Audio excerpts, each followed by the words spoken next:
Hi, everyone, and welcome to the 2016 OEOP application webinar. Today is really just meant to give you all some more information about our programs, the application process, and also give you an opportunity to chat with some of our alumni. So before we do that, I just wanted to give you guys all an idea about who's online with us today. So today we have a number of folks from the Office of Engineering Outreach Programs. We have Shauna Young, who is the Executive Director of the OEOP. We have Denise Mitko, who is the Manager of Programs for OEOP. We have myself, Rami Hicks. I am the Coordinator for the MITES program. We also have Folake Ogunmola, who is a former E2 co-facilitator and program assistant for our local programs. We also have Lorraine Wong, who is the MOSTEC student program assistant. We have a number of alumni who are here to talk with you all as well. From the MOSTEC program, we have Nick Okafor and Natasha Batten. From the MITES program, we have Stephanie Brito, Sunny Deep, and Karina Hinojosa. And finally, from E2, we have Nathaniel Busher and Gloria Shire. So to start, what we wanted to do was give you all a little bit more information about the Office of Engineering Outreach Programs, what we do, a little bit about our history, and a little bit more information about the students that we serve. So what I'd like to do now is turn it over to our Executive Director, Shauna Young. Hi, everyone. I hope that you are doing well today. My name is Shauna Young. We're here in Boston area, and it is snowing. I know some of you have more than others. We're really excited to talk with you today and share more information about our programs, our office, and also answer questions that you might have about how to apply to MITES, E2, and MOSTEC. So the first thing I wanted to do is tell you a little bit more about the office. The Office of Engineering Outreach Programs was started 40 years ago, a little bit over 40 years ago with the MITES program. And our focus is actually to bring students to MIT, as you know, the top engineering school in the world, and give you a chance to experience what life is like academically and socially at MIT, and hopefully help you aspire to go into schools like MIT, and especially majoring in science and engineering. And so the MITES applicant pool grew a lot over time. I came into my role as Executive Director in 2008, and I saw it continue to grow.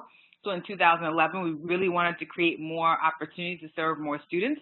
So I'm really excited to see all of our alumni online because years ago, we would have just had the MITES program. Now we have 3 opportunities to offer you. You'll learn more about those today. So instead of just serving 70 to 80 students, now we offer opportunities up to over 300 through these 3 programs. As an office, we're really focused on making science and engineering accessible to all students. And we focus on students who come from backgrounds and from communities that typically would not have access to schools like MIT. And we really have a focus on our values. What I love about our programs is that they give you a transformative experience. Our goal is that when you leave us, you're not the same person, that you now know you can achieve so much more than you thought you could before you joined us.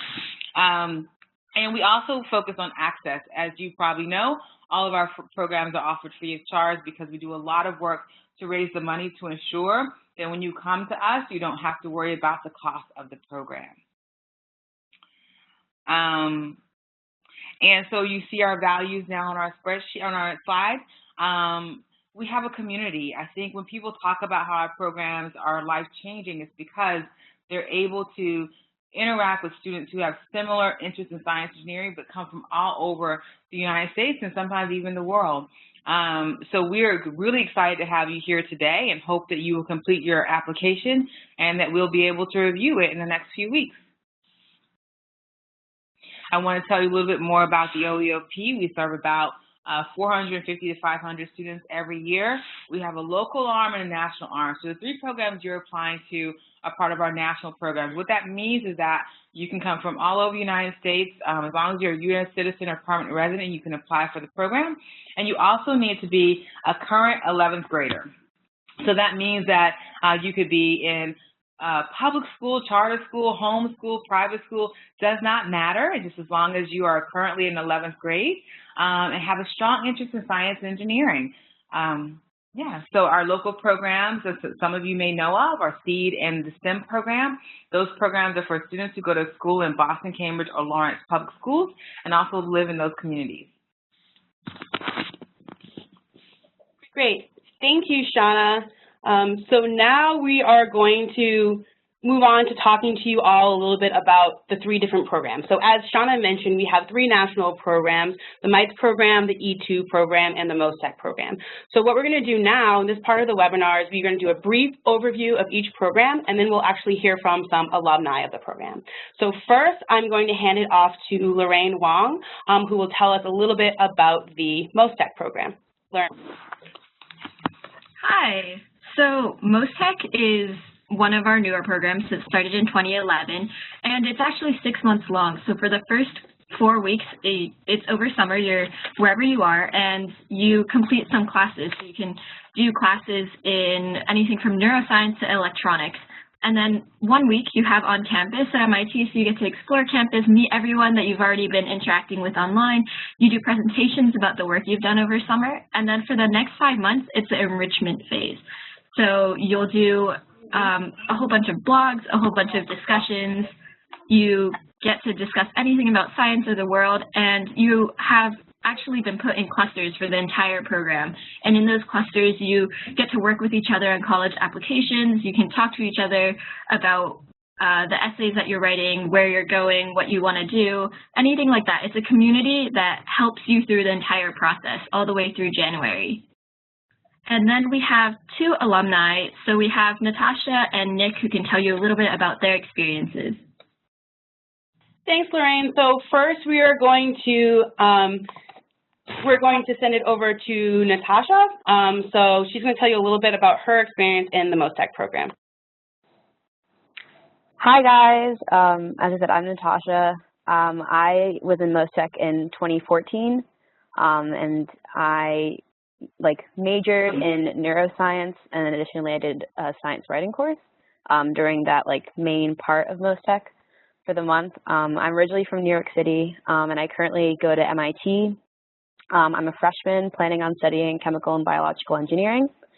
And just to say a little bit about what MOSTEC really meant to me and the OEOP really in general, it was really a place for me to learn more and access so many different resources that my high school couldn't provide. And also just to meet a lot of other high school seniors and mentors who really helped shape my understanding of what I really wanted to do and where I wanted to go to college, especially the 1 week on campus with MOSTEC for the conference really solidified the fact that I wanted to go to MIT to pursue the degree that I will be pursuing, and also being able to have different types of webinars with professionals in different fields ranging all over the STEM spectrum really helped in giving me an understanding of what opportunities are out there even beyond college. And I say for the OEOP in general, I currently live with a MITES girl from 2014. She's my roommate. Additionally, there's a boy from MITES also from 2014 who's one of my really good friends who I live with. So it's really a community that extends so much farther than just the program that you're in. And I'm still really close with all of my friends from MOSTEC. And it provides a lot of opportunities to meet different people from a lot of different places and continue to have those friendships. Great. Thank you, Natasha. So now we're going to hear from one of our other MOSTEC alums, and that's Nick Okafor. So Nick's going to tell you a little bit about his experience with MOSTEC. All right. Can everyone hear me? I know I was having audio issues before. I just wanted to double check.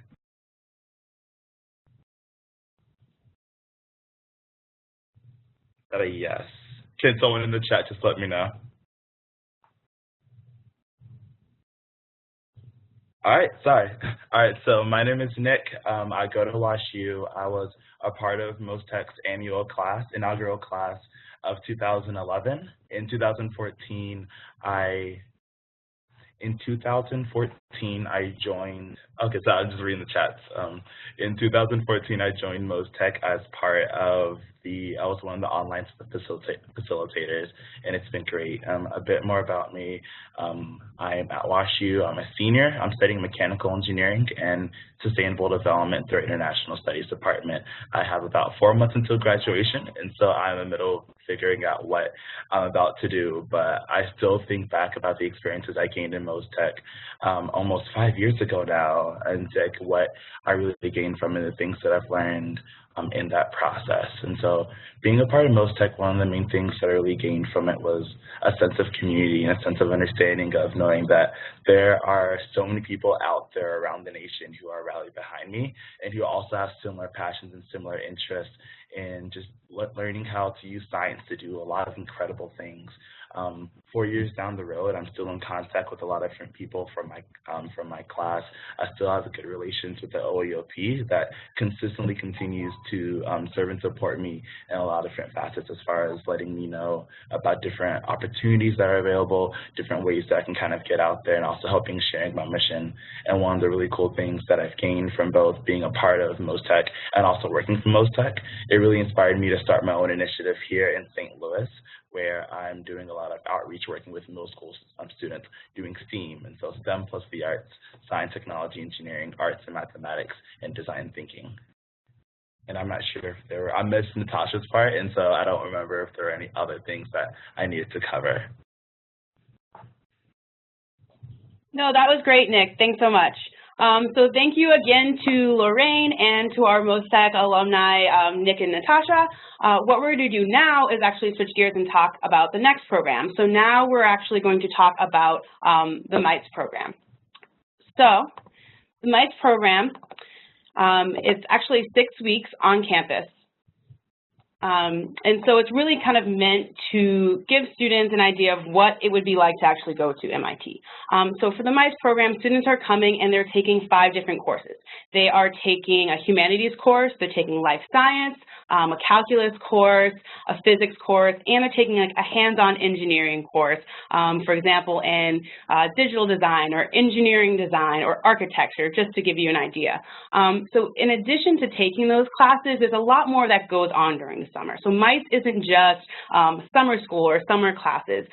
It really does give students an idea of what it would be like to go to college or go to school at MIT. So in addition to those classes, students are also going to seminars and workshops.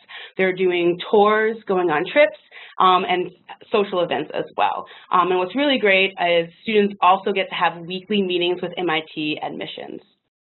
So what I'd like to do now is hand it over to some of our MITES alum from this previous year, this previous summer. So first, I'm going to hand it over to Karina Hinojosa. MITES was kind of, I mean, as far as like the classes go, there's kind of nothing I've ever experienced before. So if you're really not planning on trying to work hard for your summer, then I wouldn't want to go here. But if you really like working very hard and experiencing new educational values and experiences, then it's like the best thing. And as far as I took the chemistry and calculus 1 and physics 2 class and genomics class, and as far as most of those things, I wasn't actually before very interested in chemistry, very interested in biology, and after those things I kind of found myself wanting to look into those things more and having a lot more in-depth knowledge about those things, which really helped me a lot as far as being a senior now. And as far as the social experiences go, it's very unique to many other sort of programs that you can find around the country. I'm still super connected to the other students during MITES 15, and the social events you go to, like the going and visiting Martha's Vineyard or going and doing tours and just exploring MIT, it offers kind of a really, really in-depth experience that couldn't be seen just visiting the campus. So I really feel like it helped me understand what kind of student I wanted to be and what kind of person I wanted to be and what kind of thing I wanted to do for the rest of my life. So I'd really know if you guys have any questions about the type of classes you guys are taking, because it's very different for every student. It depends on what type of person you are and what type of how you study and who you like to study with. But it really helps to talk to someone and ask questions. So if you want to know about that. Great. Thank you, Karina. So also we understand that many of you do have questions, and we are going to do a Q&A at the end. So if you have any questions you'd like either for us to answer or for our alumni to answer, you can go ahead and enter your questions in the QA section at the bottom right-hand of your screen. So go ahead and type your questions in there. We might not get to all the questions, but if not, you can always follow up with us later. So thank you, Karina. Do you have anything else you want to add? Oh, well, someone asked if MITES is pretty much like college, and it sort of is because they do give you so much freedom, but it's also very much as you have to kind of manage your own time, and it's very, very time-fulfilling with all the homework you have to do and all the events you have to go to. So it's very much like a college in the sense that you're independent of the way you plan your time, the way you schedule, and but it actually helps you, you know, with time management and how to plan your day studying better and how to plan your day with socially as well. Great, thanks. So now we are going to hand it off to one of our other MITES alumni, Sunny Deep.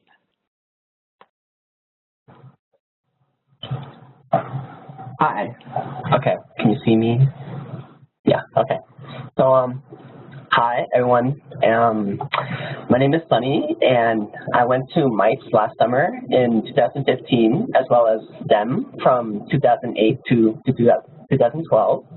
And at MITES, I took Calculus 1, Physics 2, Biology, Humanities, and Engineering Design. And that's my favorite class of all time, which I also got to build this robot, right? I currently live in Boston, Massachusetts, so not too far from MIT, and I'm currently a senior at Boston Latin Academy. I'm also waiting to hear back from my colleges, but of course my dream school has to be MIT. So last summer at MITES has to be the best summer of my life.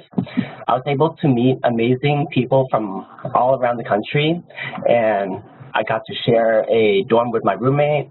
I was able to experience what college was like firsthand. The most important lesson I got from MITES has to be you can't always be the best in everything you do.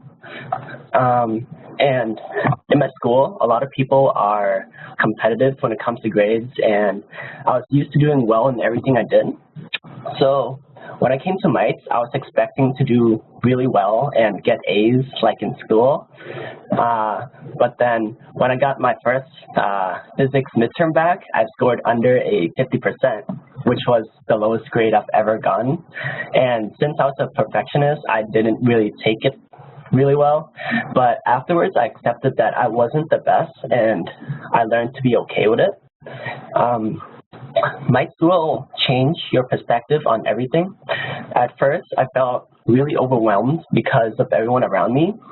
There's like no doubt that MITES students are really smart, and the people around me were, you know, leaders in clubs. You know, they scored 5s on the AP exam. They did so well on the ACT and the SAT. But then, you know, there was me. And for once, I felt like a little fish in a big pond. And that experience really changed my life for sure, and definitely for the better. And in the end, I realized that they were just ordinary people just like me. They like to have fun, you know, they're humorous, you know, they care about me, right? And everyone at MITES will be your lifetime friends. Everyone really cares about your success, and they'll always be there for you. Great. Thank you so much, Sunny. So now we're going to hear from one last MITES alumni, Stephanie Brito. Hi all, my name is Stephanie Brito. I live in Miami, Florida, and I apologize that I am in a car. I thought I was going to get home a little bit earlier. I'm a senior at Miami Lakes Educational Center, and I'm about 90% sure that I'm going to attend MIT this year. I was accepted early action, and I attended the MITES program. I took biochemistry, calculus 3, physics 2, humanities, and digital design. And I think what I gained the most from my MITES experience is that I learned that the only way to get better is to compare myself to myself, and that to worry not about how I compare with my peers, but how I can improve myself throughout the program. Coming into MITES, almost everyone came from a school that's extremely competitive, or where students were used to being at the top of their class. But can you hear me? Okay, well, at MITES, it's a little bit different just because the courses are just so rigorous that it's just completely different from anything I've ever experienced. And getting back that first biochemistry midterm and getting about a 41% kind of inspired me to do better and I learned that it's not about getting the highest score in the class, but about getting the highest delta from your midterm to your final. And I also learned that I was interested in computer science because in my digital design course, we were to design a website, and I combined my love for the humanities and for science in one course. And beyond our classes, we also had tremendous support from our TAs who helped us with any personal issues we were having and any academic questions that we may have. And our TAs live with us on campus at Simmons Hall and MIT. And that is just such a tremendous opportunity for us to get that support like almost on a 24-hour basis. And my favorite part about the MITES program was being able to be around people who were just so passionate about so many different things, and everyone there has some sort of interest, whether it be in biology, in humanities, in journalism, in writing, and it's just incredible to see that and to be with a group of people that just love so many different things. And with that, thank you so much. Great, thank you, Stephanie. So now we're going to hear about our final program, the E2 program. So first we're going to do a brief overview of that program, and I'm going to send that over to Falake.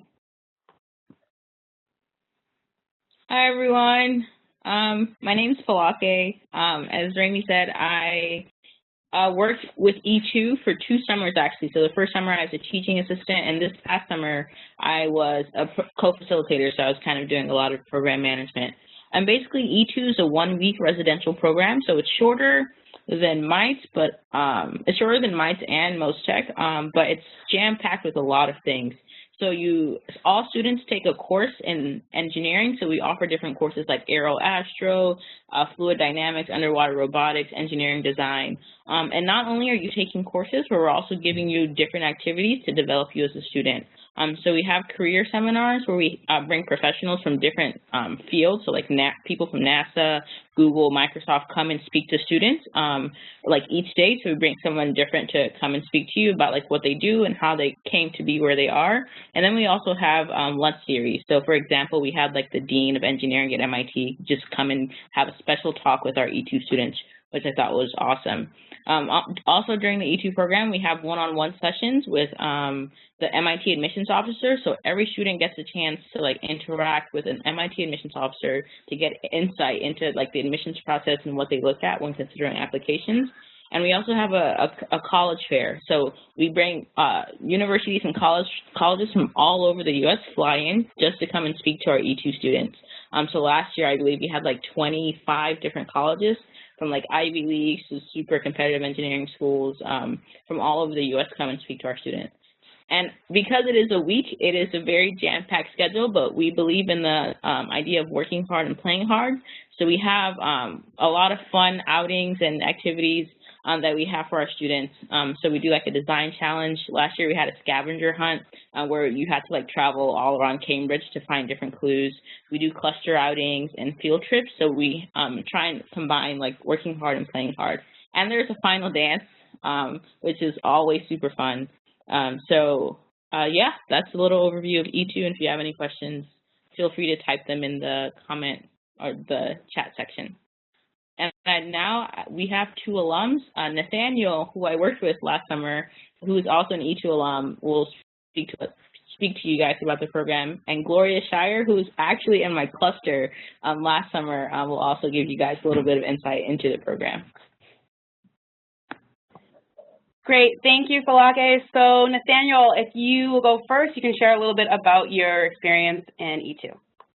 Yeah, so my name's Nathaniel. I'm originally from Austin, Texas, but I'm calling from Silicon Valley right now. I'm a student at Stanford University studying civil engineering. I'm a junior.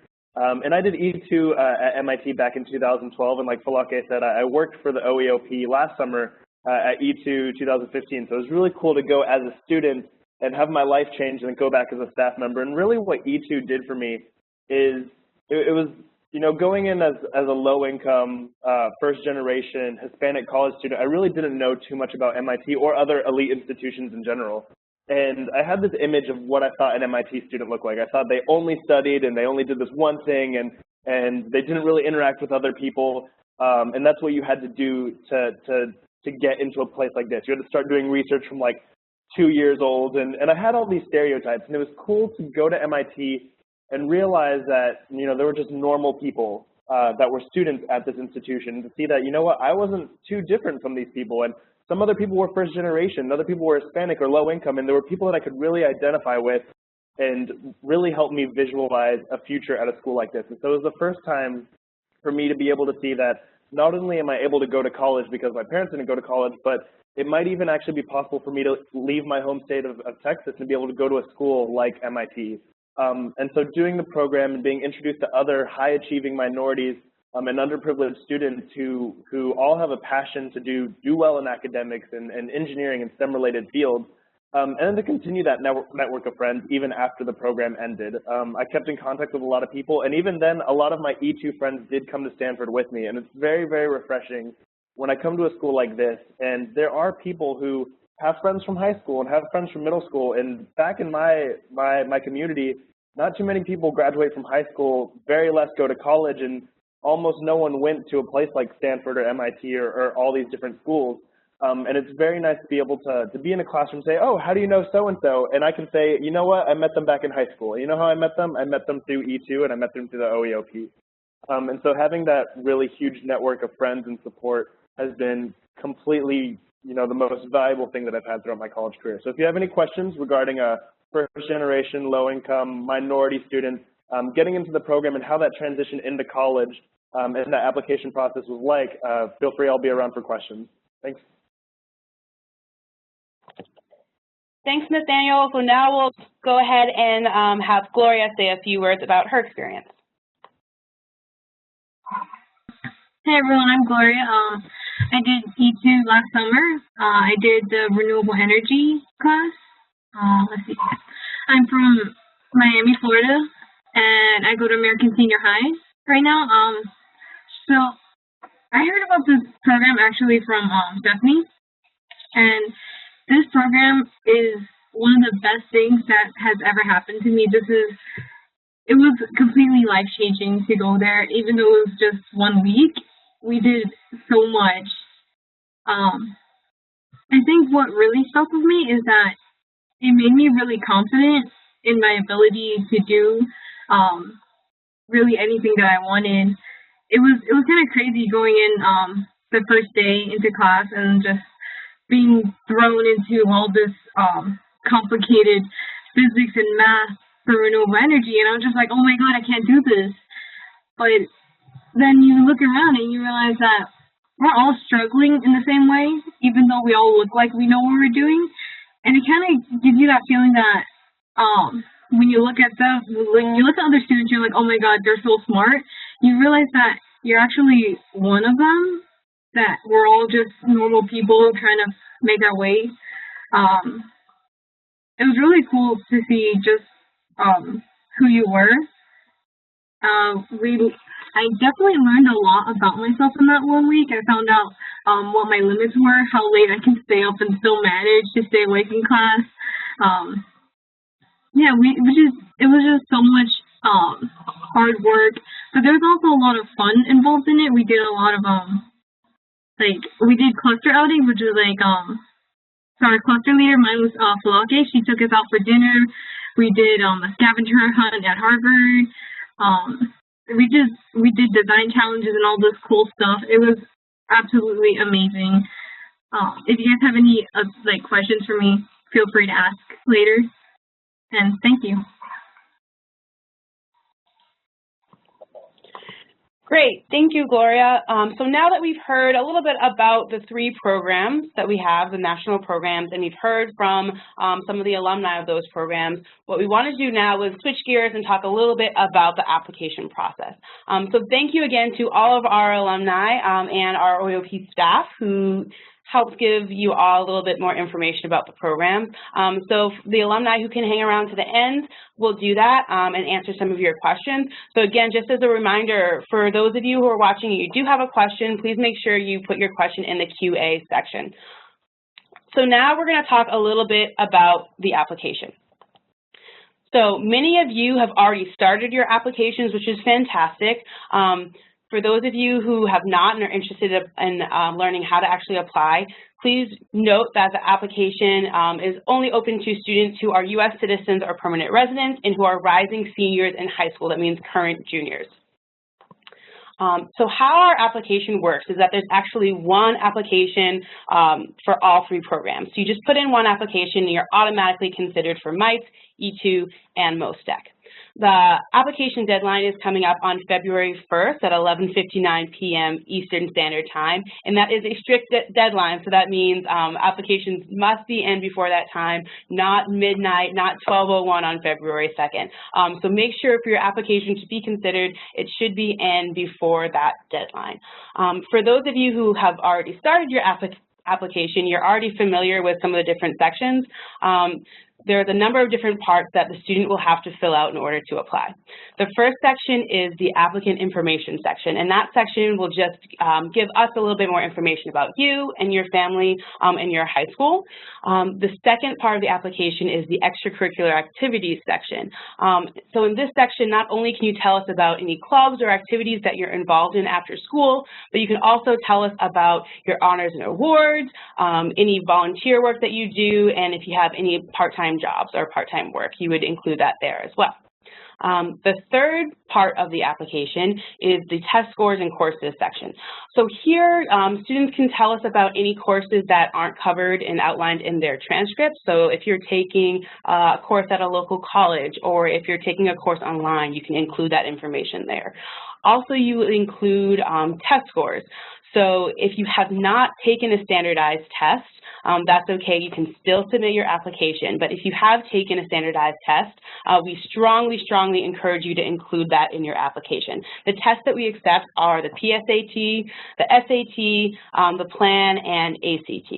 So you would not only tell us your scores, but you'd also upload a copy of your score report. It does not need to be an official score report from College Board or from ACT, but you do need to upload either a screenshot of your score, or you need to scan and upload a copy of your paper score report. The next section of the application are the requests for recommendations. So in order to have a complete application, you need to request recommendations from 3 teachers, from a current math teacher, a current science teacher, and your guidance counselor. And so you must request those recommendations via the online application by the deadline. Finally, the last part of your application are your 5 essays. There are 5 short essays, and when I say short, I really do mean short. There are 300 words or less, and then there is an optional 6th essay. So for that optional 6th essay, that's if there's any information that you want us to know that's not covered elsewhere in the application, you could include that in the 6th essay. The other thing that I would like to point out is that we encourage all of you to submit your application early. So as long as you've entered all of the application sections that I outlined above, applicant information, extracurricular activities, the test scores and courses, requests for your letters of recommendation, and finally the essays, then you can actually hit submit. So if you submit early, you can still edit your application up until the deadline. And so we do that just because if everyone is hitting submit at the same time right before the deadline, that can potentially cause some technical issues. So again, make sure you submit your application early, and you can still go back in and edit up until the deadline. So, although the student part of the application is due on February 1st, if you actually submit your application by the deadline, then your recommenders, your math teacher, your science teacher, and your guidance counselor actually have until February 15th to include their submissions, to actually upload their recommendations. You also have until the 15th to edit the test score section as well. Please note that your application is not complete until we've received all 3 of your recommendations. So if you submit your application and you have your part in, you need to make sure you double check and make sure in your application that all 3 of your recommenders have submitted their materials by February 15th. So I just wanted to give you all a couple quick tips about your application before we open it up to questions. So the first tip I would give you, a very, very important tip, is to please make sure you follow up with your recommenders. So even though you enter your recommenders information in the application, it's possible that maybe that email that they got went to their spam folder, or maybe they forgot, or maybe they don't have the link. So it's really important that after you request your recommendation, you touch base with your recommender, make sure they have all the information that they need, and make sure you check in with them occasionally so that they get all the materials in by the deadline. Again, I mentioned this before, but it is so important. If you have all of your prerequisites met, you have all your student portion filled in, please submit your application early. You can always go back and edit before the deadline. And then the last thing I wanted to mention for important tips was to really focus on your essays. So in this section, you can really give the reviewers an idea and a sense for kind of who you are and what's important to you. So please spend some time thinking about your essays. Make sure you have someone else maybe check over it if you can. Also make sure there's no grammatical errors or spelling errors. So before we open it up to questions, I wanted to make 2 more points. Again, if you have test scores, please make sure that you include them. If you do not have test scores, you can still submit your application, but it is highly encouraged that you include your test scores. We had a lot of questions about this new redesigned PSAT. So if you're one of those students who has to submit the new redesigned PSAT, and you'll know that you've taken that PSAT because your total score will be out of 1520. If you've taken that test, then if you take a look at the presentation, I've listed the different scores that you're going to need to include. You're going to need to include your reading test score, your math section score, writing and language test score, total score, and evidence-based reading and writing section score. And I have the scoring range for each one of those sections listed to the right. So with that, we would like to go ahead and start answering some of your questions that you've put into the Q&A. If you still have some questions, you can continue to put them there. Again, if we can't get to your question, please feel free to follow up with us, and we will hopefully get you an answer via email. So now I'm going to hand it off to Denise Mitko, who is our Manager of Programs, and she's going to start going through some of your questions. Hi, everyone. Thanks for joining us today. So we had a lot of really good questions. And before we get started, please note them. Unfortunately, there were a lot of great ones. But at the end of this presentation, you'll see summerapp.mit.edu, and that's where we encourage you to please ask those questions again, because we may not be able to follow up with everything through this webinar, but we will definitely follow up to any of the email questions we receive in the coming weeks. So I have several to choose from here, and I think the first one that came in early is for our alum of the program. And the question is, did these programs change the way that you approached your senior year of high school or the way that you approached college? I think, Nathaniel, do you think you could take this one? Yeah, for sure, I'd love to. Should I turn on my video? Thanks. Yes. Great. Yeah, I think most definitely it changed the way I approached my senior year. Both from a technical standpoint and an emotional standpoint. I'll first talk about the technical stuff. Through the E2 experience, we got to meet on a daily basis with MIT admissions officers, and we got to really dissect the MIT college application, which was really cool to kind of see how are these applications being read, and how are things weighted, and how is everything different. And it really showed me that when people say that it's not just about your GPA and it's not just about your grades, your essays, or your test scores, it's very much a holistic application, they very much mean that. And the program showed me, you know, if I was going to get a recommender, you know, certain tips of getting someone from junior year of high school because they knew me the best. Senior year teachers didn't know me for as long, whereas sophomore year teachers had me a while ago. So little small tips like that really went a long way, or such as like writing my essays, maybe take a short story, And then as emotional benefits, it really gave me confidence. Like I said earlier, I never really thought I'd be able to leave the state of Texas. And being able to spend the summer at MIT, or a week at MIT, during the summer really allowed me to go back to my senior year with a new kind of confidence, say, you know what, I can do this, and I'm no longer afraid to apply to a place like MIT. But yes, it definitely changed the way I approached my senior year, both with the technical abilities that I got when it came to how to approach the application process, and also the confidence that I got within myself. So I think Denise may still be sorting through some questions there. So while she does that, I'm actually going to give out a question that I heard a few times. So one of the questions that I heard was asking about a cutoff for scores or grades. So this question comes up a lot. We do not have a cutoff for test scores or grades. Again, all of our programs are very rigorous, so it is important that the applicant does have a strong academic record and can keep up with the rigors of the program, but we do not have a cutoff. As Nathaniel was mentioning earlier, the selection process really is very much holistic, so we're not just looking at the test scores and grades, we're also considering all other aspects of your application, including your recommendations and your essays.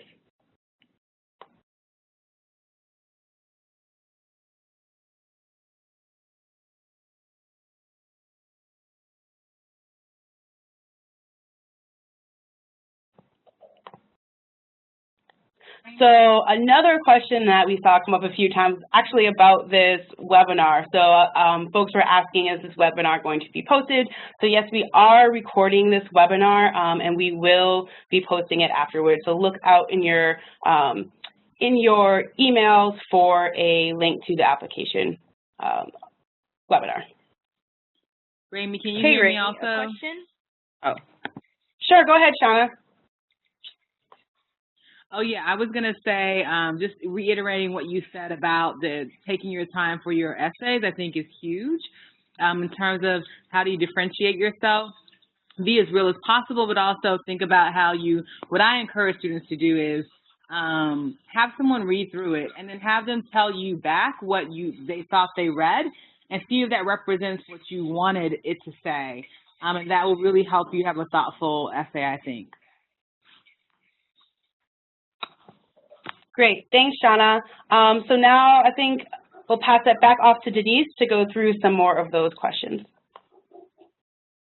So the next question that came up a few times was about the evaluation of the program. So students or applicants are wondering if they receive a transcript at the end of the programs or what kind of evaluation they'll receive.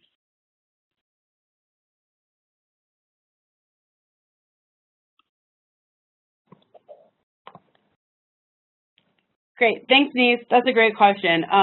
So students do not get a transcript or course credit for the courses that they take in our programs over the summer, but what they do get, which is really valuable, is some information about about the courses that you took and about your experience and your performance in those courses that you can then share with other people, whether it's your parents or your friends or colleges or your high school.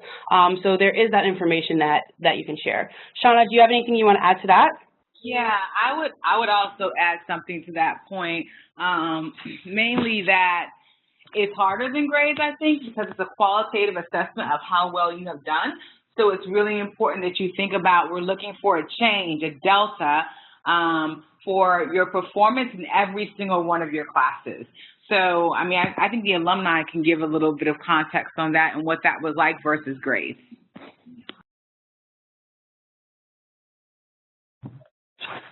Yeah, so this is Falake. So not only did I work with E2, I also was a MITES alum, so I did MITES in 2010. And similar to Nathaniel, it's a very transformative experience for me.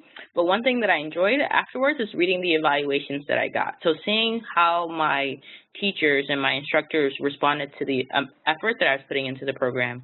So I think one thing that's really beneficial about the evaluations as opposed to grades is that you get some insight into your performance. Your instructors are like noting like, yes, Falake like came in initially, she was struggling with like physics or like chemistry or whatever, but like she put in the work, and I think she's a very hardworking student, someone who like, you know, goes the extra mile. And then the nice thing is you can send those evaluations to colleges. So when I was applying to college, I sent my MITES evaluations to the colleges that I applied to, and so they got the chance to not only see like what kind of student I was, but also the kind of effort that I put into the work that I was doing.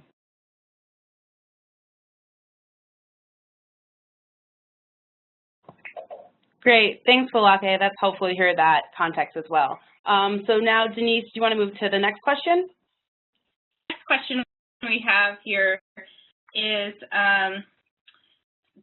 there were many questions about why students apply with one application for the 3 different programs, and how students will know which program that they've been selected for, and what the next steps are for that. I can take that one. I think, Shauna, do you want to take this one? I'll take that. Thank you. So the purpose of having 3 programs is to serve more students, not to create more application processes. So that is why we only have one application process, and we've created more programs to allow to serve more students.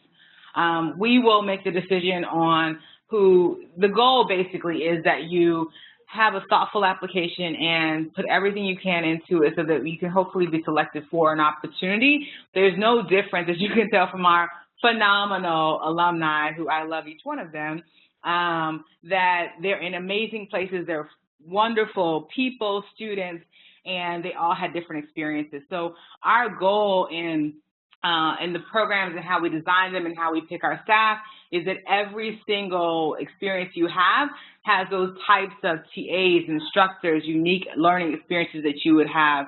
So I'm hoping you can see that, and really the goal is to be served hopefully by one of the programs. Even with having 3, last year we only had a 14% acceptance rate between all 3 programs.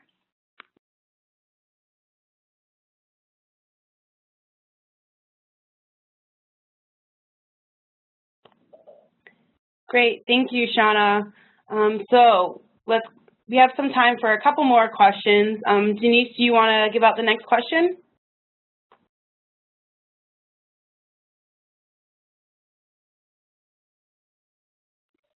Sure. There are several questions about applicants coming into the program being stronger in one area than another. So could someone talk a little bit about how students are placed into courses and how that is dealt with? Actually, Raimi, would you want to take that one? Sure, I can take that one. So yes, that's a great question. We do understand that our students are coming in, even within the same program, with a variety of different backgrounds and experience with different subjects. So that is very common to see. So in order to kind of make sure that you are in the best class that is going to be right for you and challenging for you, we will take a look at some of the previous coursework that you've taken. Also, when you arrive, particularly for MITES program, you'll also be taking a diagnostic, which will help us figure out which course is the best course for you.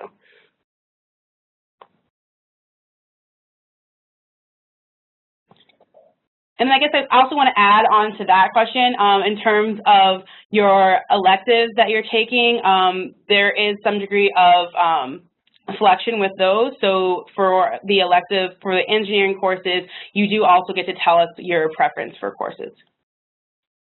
And we do our best to accommodate. And Raimi, I can add a little bit more context. Thank you. To in MOSTEC, same thing, you're given description of the courses, and then you rank the courses and we try to match up as much as possible, giving you your top 1 to 3 courses that you selected.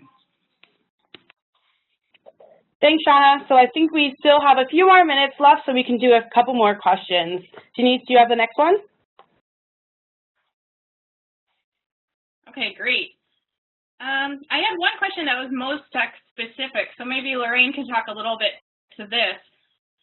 There was a question about if students felt overwhelmed during times when they're attending school and also attending MOSTEC, and how they were able to balance that time. Yeah, so I'm actually a cluster leader also this year with MOSTEC. So some of my students had, some of the MOSTECers had like exams in their classes, and also some of the blog posts to complete for MOSTEC. But actually during the enrichment phase, which is during the school year, the commitment on MOSTEC really goes down to maybe 3 to 5 hours a week. So you can attend the webinars mostly 2 a week. You have a blog post to write, some discussions to take part in. But if you have a really hard week in classes, you can kind of push your blog post to the next week and then catch up in the lighter week for classes. And you kind of work that out with your cluster leader, and it's a lot more flexible than you might think. Great, thanks, Lorraine. Next we had a question for one of the MITES students. Could you explain a little bit about what Humanities is and how that's different from some of the other courses that you've taken? Karina, could you take that one? Yeah. The Humanities class is probably one of my favorite classes. It really entails mostly you sitting in kind of like a discussion-based class, like a kind of college-level class that MIT actually has there. It's modeled off one that they have. So you would sit in like a circle of desks in the classroom, and you talk about whatever you were reading. They give you this stack of reading material, so you would read about essays written by famous social leaders, such as like Martin Luther King, and then different writers, like short stories. And you would talk about how you felt about them and what do they mean. And sometimes you would write about them depending on what your topic is for your essays. And then you also get to do essay practices for your college personal statement. So that was really helpful if you're worried about your personal statement. You can kind of send it to your teachers and your TAs, and they kind of look at it for you and talk about how you can improve or what you could say. And also at the very end, you get to talk about science ethics. So we just talked about the way technology is advancing in society, and we wrote about that, and we had a presentation at the end of the year that you have like your group of people in your class. And it was very, very interesting, and I loved the environment that we had where we could just talk about what we thought. It wasn't very, it wasn't like a lot of the classes I've taken that are English and humanities based. It was very unique and helpful in making you think critically about works.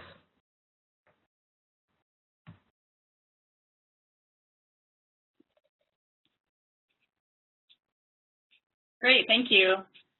Raimi, do we have time for one more? Yeah, I think we have time for maybe just a couple more quick questions. A couple more, okay, great. I had another one that was MITE specific, but I think can be attributed to all of the programs. There was a question about how to balance time. If you're ever discouraged by the rigor or the busyness of the schedule in MITES, how you might have dealt with that. Sunny, do you think you would like to take this one?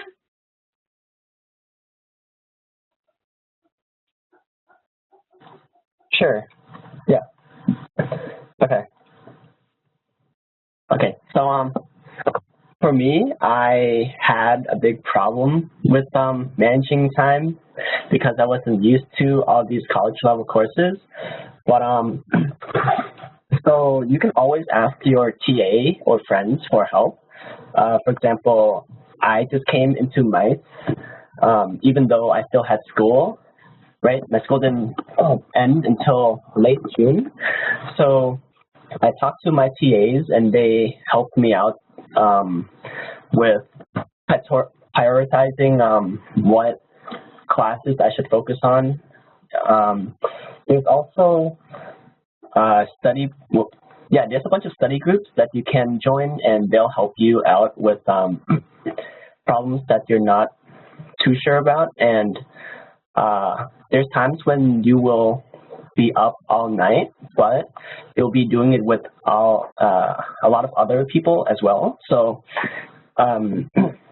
everyone will experience the same challenges as you do, but you'll get through it. Yeah, there's recitation, there's office hours. You can go to those and utilize all those opportunities to get back on track.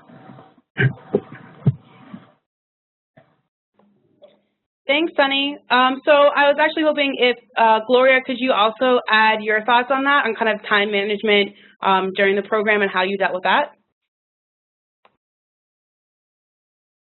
Yeah. Can you guys hear me?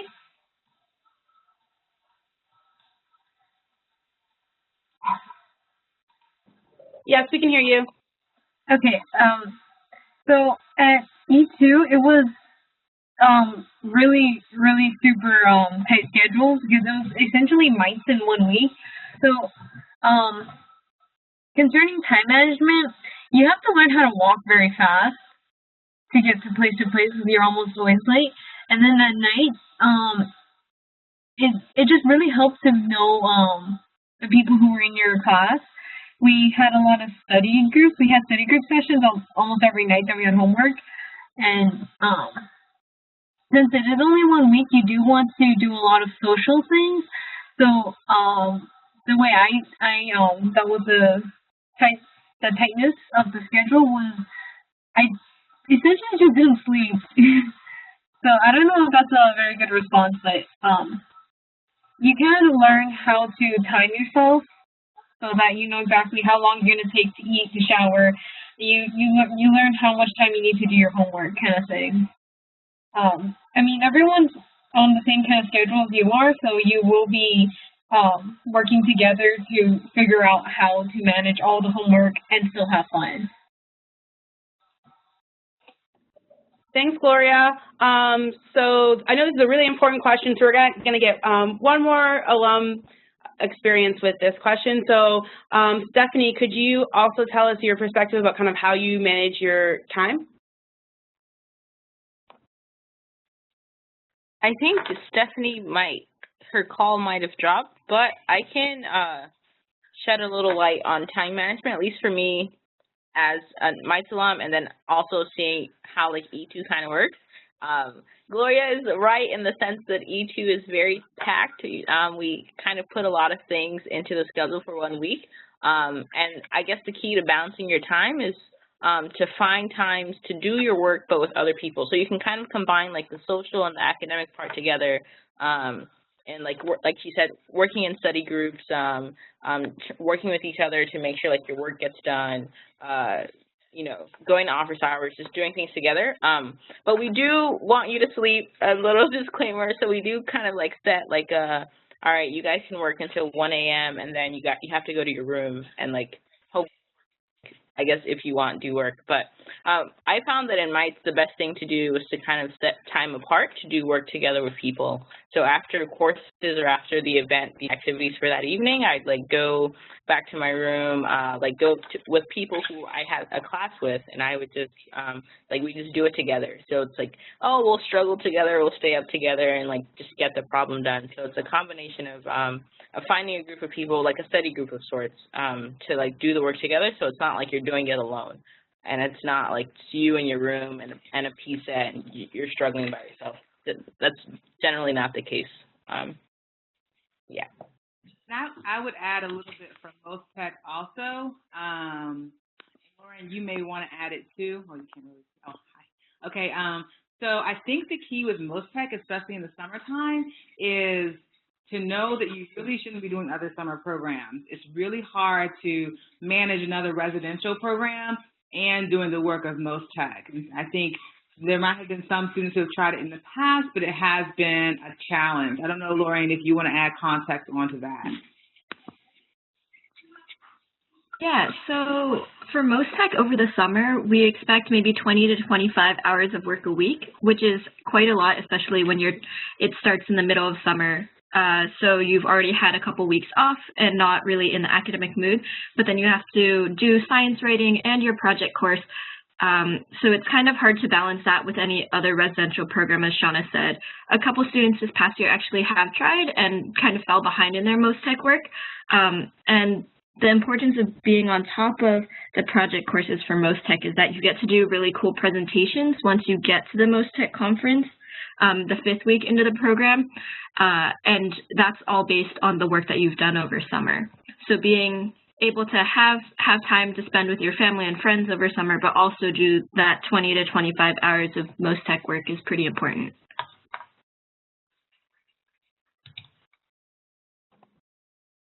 Thanks, Lorraine. So I saw another question that was coming in, a few questions about the cost and kind of paying for things while you're here on campus. So if I didn't mention it before, all 3 of our programs are completely free of charge. So you're only responsible for getting to MIT. Once you're here, we will take care of your housing and your food. So you can really, when you're thinking about kind of how much money would you need to spend, keep in mind that you do not have to pay for any food or housing while you're here on campus.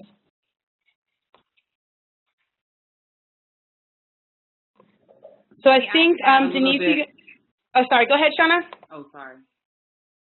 I can add a little context about that, too. We view all of our students in our program as being on scholarship. So that's why we give you a lot of work and we hold you accountable for that. So it's not a free program. You're working really hard. It's free of charge, but there are charges.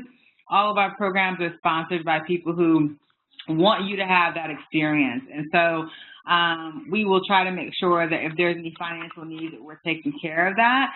But I think the other thing on the other end of that is that our expectation is that you're going to work really hard while you're with us.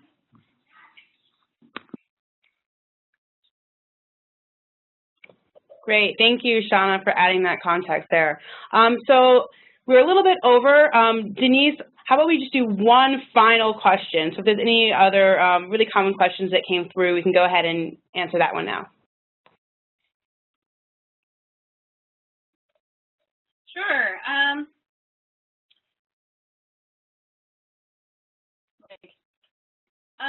So one that came up a few times was students that are really interested in STEM fields but maybe don't know if they're going to go into engineering.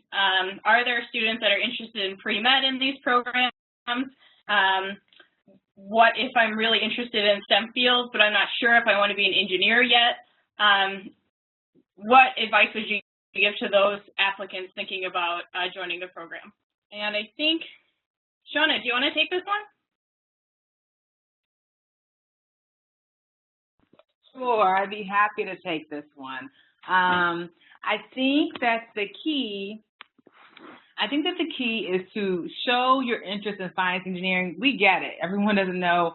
Even if you know or think you want to be an engineer, you really don't know what it means to be an engineer or the different types of engineering, which is okay. But be focused on your interest in science, math, technology. This is not a business program. So if you're talking about only like psychology or things that are not related to the content you're going to learn in the program, then that's not going to be able to show us the interest you have in what you enjoy about science, math, engineering, technology necessarily. Now, you might be able to blend them together, which is awesome. But the reality is that you're going to have a lot of content in those areas, and we want to make sure you enjoy the experience. You do not have to say your entire life you wanted to be in mechanical engineering if you don't know what that is or what it means. It's okay. This is about giving you that opportunity to learn that even more. I would just say be authentic in who you are, and then think about what we're offering and why you want that experience. What do you feel like you would gain from that? And what will you bring to the experience? Every single year we bring students from all different backgrounds to MIT so that everyone can learn from each other. And as soon as you get there, the first thing we talk about is how we want you to be actively engaged in the learning process and learn from each other too. So think about all those aspects of what you can bring to the opportunity and then what you want to get out of the opportunity. I think that's what I would encourage you to do.